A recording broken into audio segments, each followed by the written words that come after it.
2시간 전에 마감한 트레이더가 생생하게 전하는 글로벌 마켓 리뷰 델타1입니다. 드디어 기다리던 파웰 연설이 있었지만 시장 드라이브는 최악이었죠. 코스피 시장도 갭 다운을 주더니 반등도 강하게 하면서 결국 위클리 옵션을 양쪽으로 죽이는 흐름이 나왔고요. 그 사이에 외국인들은 소리 없이 대량의 선물 매도를 하였습니다. 그러나 선물 매도를 잘 보면 미결을 크게 줄였죠.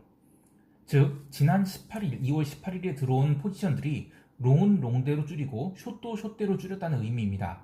좀 더 정확히 이야기하면 저는 롱들이 손절을 한 것 같습니다.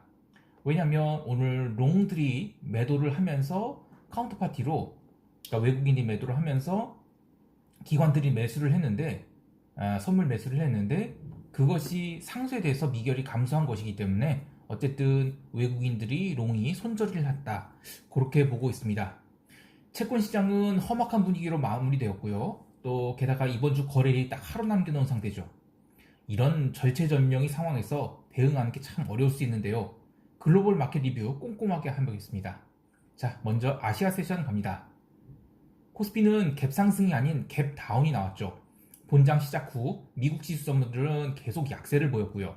외국인은 정석대로 현물을 9,200억 매도를 했고 선물도 미니 선물 중심으로 1조가량 매도를 했습니다. 이렇게 외국인이 현 선물을 추세적으로 매도하면 시장이 오를 수가 없죠. 그런데 오늘은 위클리 옵션 만기였고 그것 때문에 시장이 진짜 개차반이었을 정도로 왜곡되었습니다. 우선 처음 15분 동안은 갭다운한 지수가 방향성을 찾는 과정이었는데 사실 갭다운 폭이 그렇게 크지 않았어요. 그리고 처음에 15분 동안 외국인들이 미니 선물을 대량으로 매도했는데 현물은 그렇게 매도하지 않았습니다. 그래서 시장이 외국인들이 생각보다 현물 매도가 안 하네 하면서 강한 반등을 했죠. 이 반등은 저는 위클리 옵션과 연동된 매매로 보여집니다. 이분물 위클리 옵션도 스트레들로 마감하는 게 마켓 메이커들한테는 가장 유리하기 때문에 억지로 무슨 410선을 깨서 출발시킨다든지 또는 420선을 확 넘겨서 출발한다든지 그러고 싶지 않았던 것 같아요. 어쨌든 그 위클리 옵션만 아니었으면 저는 415보다 한참 더 내려서 출발을 했을 것 같은데 어쨌든 출발 이후에 또 아래로 미는 것도 정석이었을 것 같고요. 그런데 전혀 그런 모습이 안 나타났죠. 그래서 이제 오전장을 당겨버렸습니다. 그렇게 당기면서 풋을 죽여놓고 나니까 이 중국 시장 개장까지는 사실 시장이 굉장히 강세였다라고 할 수 있겠죠. 그런데 이 중국 시장이 눌리기 시작을 합니다. 그러면서 우리 시장도 조심스럽게 눌리기 시작을 했는데 외국인들이 11시 이후에 선물 매도랑 현물 매도로 같이 늘리기 시작했죠. 그래서 사실상 초반에는 외국인들이 현물 매도는 얼마 안 했어요. 미니 선물은 굉장히 빠르게 매도를 했는데 그거는 저는 이제 롱 들어온 것들 손절을 했기 때문에 당연히 자연스러운 흐름이라고 보고 현물은 역시 중국 시장 확인하고 때린 것으로 봅니다. 어쨌든 그렇게 현선물 매도가 나오면서 지수가 가라앉기 시작했고요. 그렇게 해서 1시 10분까지 늘리게 됐는데 이 11시부터 12시 사이 구간은 그냥 시장 참여자들이 손을 놓고 있는 상황에서 외국인들이 주도해서 시장을 눌렀다고 봅니다. 그리고 413.20선에서 나름 이렇게 버티는데 이 과정에서 의미 있는 매수세가 들어와야 바닥 찍고 위로 돌 수 있어요. 그런데 전혀 그러지는 못했죠. 결국 손절을 낳으면서 홍콩 시장 선물 거래가 마감되는 이 1시 10분까지 눌림이 나옵니다. 근데 이때 베이시스가 눌리긴 했는데 저는 적극적인 신규 매도가 안 들었다고 보는 게 베이시스가 아주 오늘 같은 경우에는 이제 만기가 얼마 안 남았잖아요. 3월물 만기가. 그래서 신규로 매도를 하려면 굉장히 강한 그런 베이시스를 주고 이제 매도를 해야 돼요. 근데 그러지 않았거든요. 그래서 저는 이거는 적극적인 매도로 시장이 눌린 게 아니라 그냥 롱들이 손절을 하면서 눌린 거다, 이렇게 보고 있습니다. 이렇게 해서 지난 2월 18일에 들어온 롱포들이 대충 이번물 손익을 사실 큰 이익 없이 그냥 확정 짓고 나간 것 같아요. 그나마 긍정적인 것은 이들이 한국 시장에 대한 긍정적인 뷰를 완전히 버리진 않았다고 보는 게 3월, 6월 선물 스프레드가 마이너스 0.85에서 바닥을 찍고 슬슬 개선되고 있죠. 지금 마이너스 0.7선인데 내일부터는 이제 본격적인 롤오버가 진행될 거란 말이죠. 그래서 스프레드가 위로 도는지를 좀 봐야 됩니다. 만약에 위로 돈다면 당연히 긍정적으로 봐야겠죠. 오후 1시 이후에는 시장이 급반등을 했는데 이때는 외국인이 미니 선물 매도가 다 나온 상태에서 코스피 선물 매도를 걷어내니까 지수가 반등을 했습니다. 근데 이거는 역시 위클리 옵션 만기를 고려한 그러니까 415선을 피닝을 하려고 그렇게 지수를 당긴 거다. 그렇게 보고 있습니다. 결국 지수가 마이너스 1.44% 하락을 하긴 했는데 사실상 오늘은 제대로 하락을 한 게 아니고 그냥 이 옵션 만기 때문에 어거지로 당겨놨다. 그렇게 보고 있습니다. 그리고 여전히 이번물 박스권에 갇혀있는 장세인데 변동성을 너무 죽여놔버렸죠. 그래서 방금 마감한 미국 시장 하락을 이 길에 선물이 어디로 출발시킬지가 참 궁금하고 그 다음에 옵션을 과연 환매를 할 것인가. 물론 이번물도 변동성이 높은 상태에서 출발했기 때문에 굳이 풋옵션 매도를 환매하지 않아도 될 것 같습니다. 그래서 적당히 어디서 신규 콜 매도가 어디서 들어온지 그런 것들을 확인하는 게 지수의 방향성을 판단하는 데 도움이 될 것입니다. 그리고 야간 옵션 합성 선물 고려하면 이 조금 뒤에 열릴 코스피 시장은 410선 언저리에서 출발할 것 같은데 사실 참 애매한 위치예요. 현물로는 3000포인트가 코앞인지라 여기서 바로 하락을 주기도 그렇고 그렇다고 막 땡기기도 좀 그렇죠. 자, 어쨌든 시장 대응 전략은 총평 때 이야기를 하기로 하고요. 바로 유럽 세션 들어가겠습니다.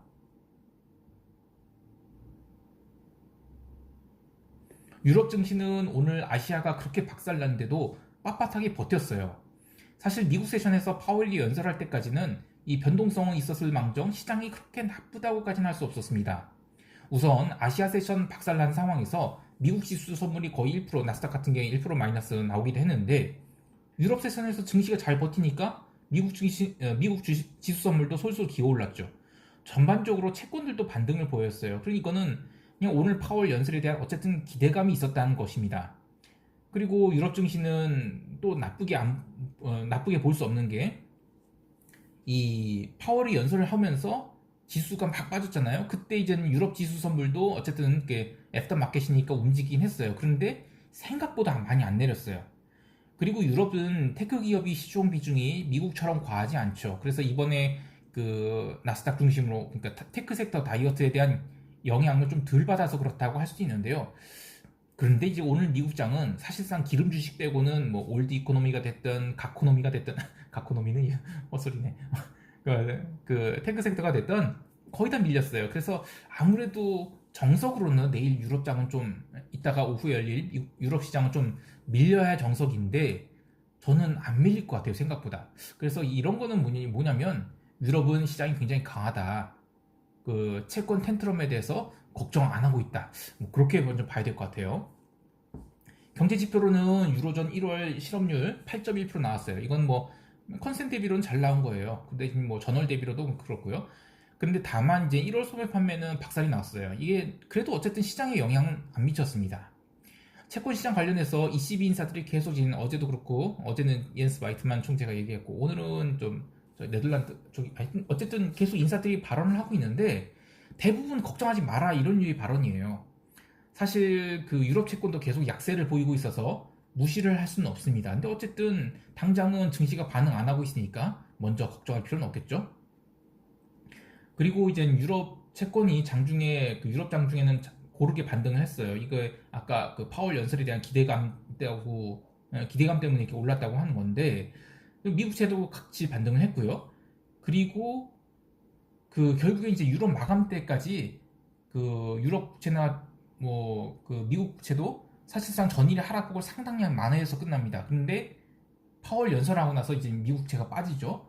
그러면서 유럽채도 빠졌는데 그 유럽 국채는 이번 언더슈팅 자리보다 한참 위에서 끝났어요.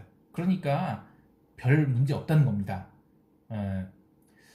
그런데 이제 문제는 이따가 아시아장에서 채권 매수 수요가 좀 있으면 상관이 없을 텐데 그런데 아시아장에서 이제 거래가 뜸한 상황에서 이제 언더슈팅이 나와버린다 채권이 그러면 유럽도 이제 영향을 받을 것 같아요. 근데 뭐 그럴 것 같지는 않거든요. 그래서 어쨌든 채권 시장 모니터 좀 해봐야 되겠다 그런 생각을 하고요. 그 유럽 증시는 결국에 미국 본장 마감 때까지 아시아 세션이 하락을 싹 끌어올려서 고가로 마감했어요. 그러니까 미국만 아니라면 굉장히 괜찮은 겁니다. 그러나 기본적으로는 저는 유럽도 코스피와 마찬가지로 비추세 구간이다. 그런데 코스피는 약간 눌림이 비추세라면 유럽은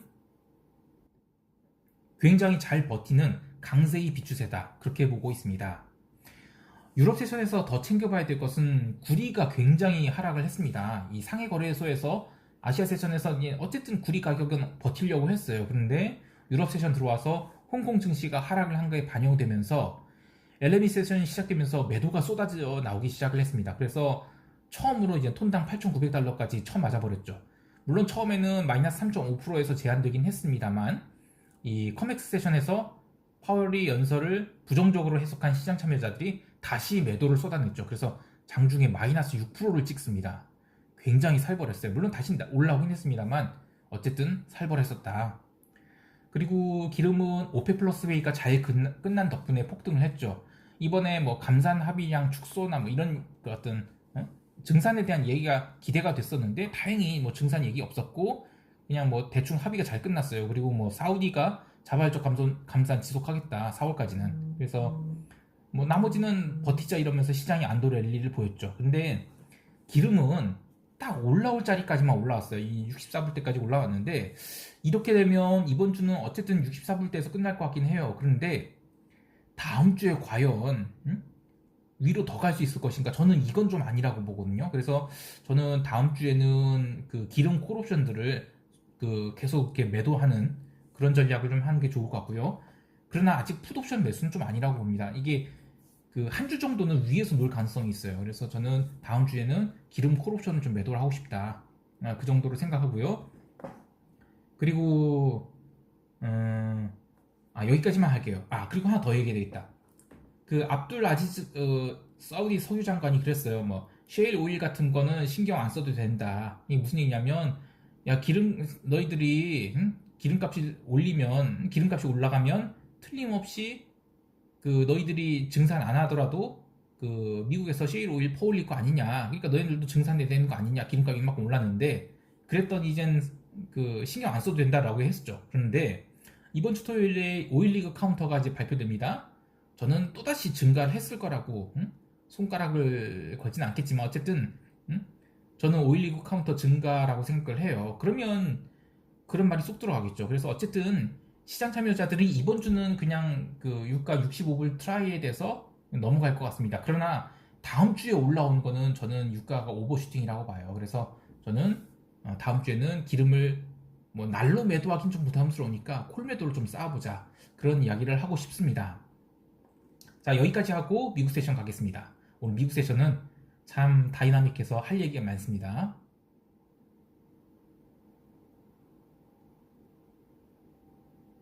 우선 장 시작 전에 미국 지수 선물은 유럽 증시가 잘 버티면서 많이 올라왔어요. 그래서 처음 10분 동안은 강한 매수세가 들어오기도 했어요. 장 시작하고. 그런데 그 뒤로 이제 나스닥 중심이 대량의 매도가 또 나왔죠.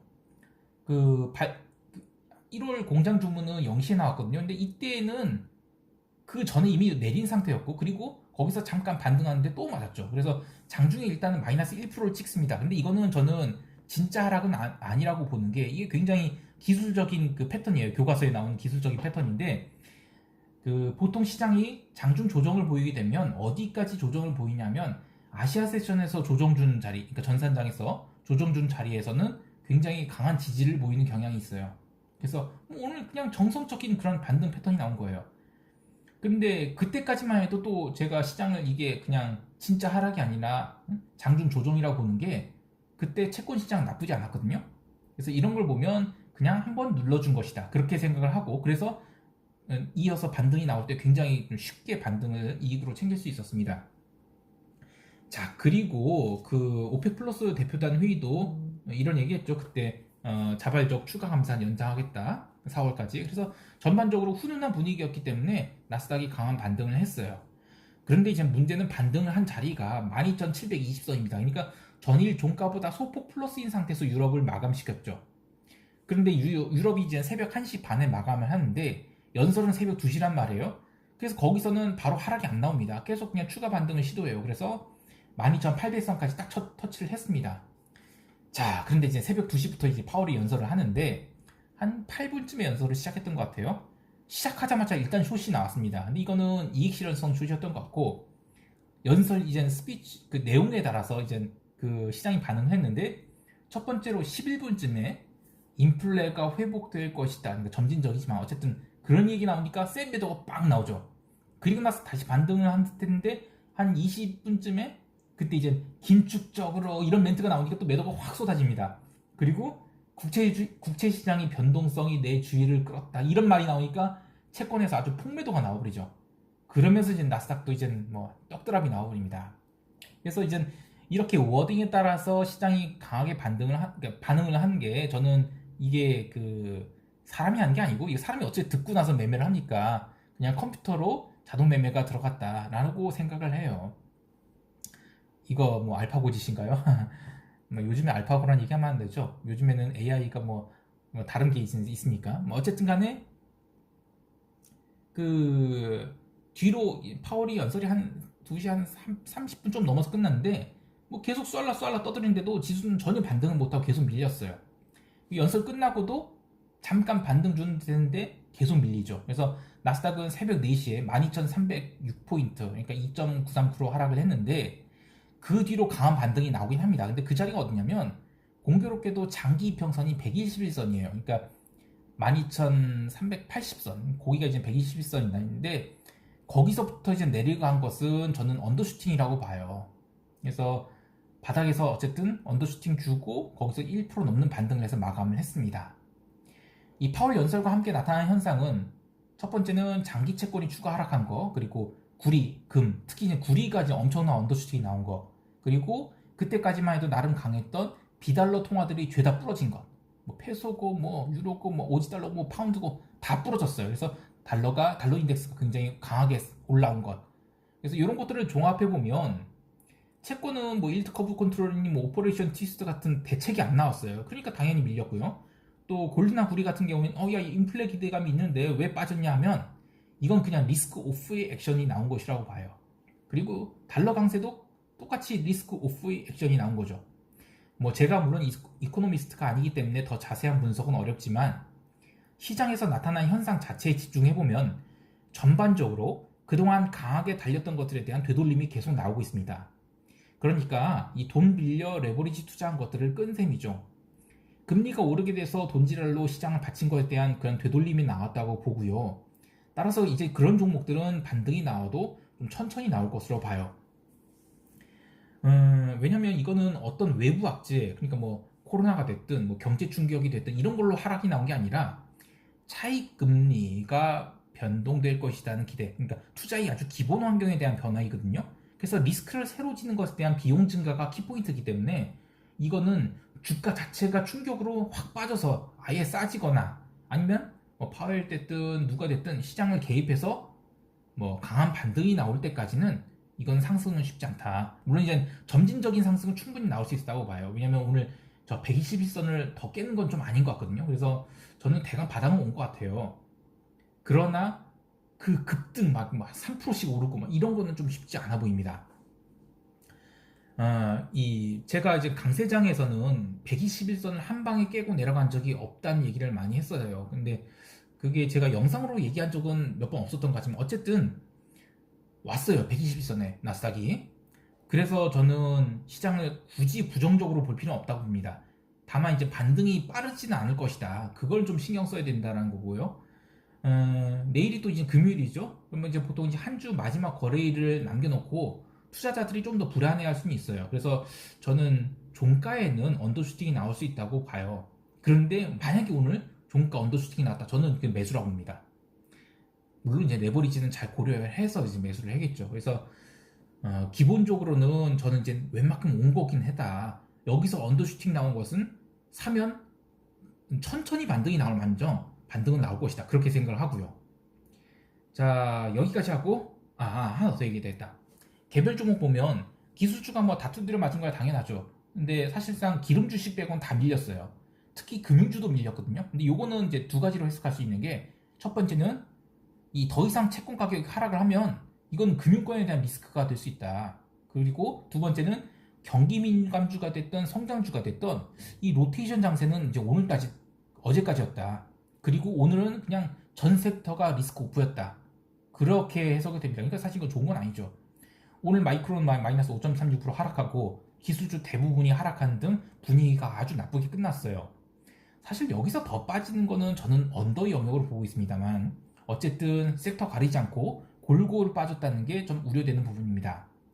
나스닥만 121선을 치고 올라왔는데 이 다우나 S&P는 아직도 한참 위거든요. 그래서 저는 아직도 좀 더 눌릴 수 있는 가능성도 생각을 해야 된다. 그렇습니다. 자, 여기까지 하고 시장 총평하면서 시장 대응 전략 이야기해 보겠습니다.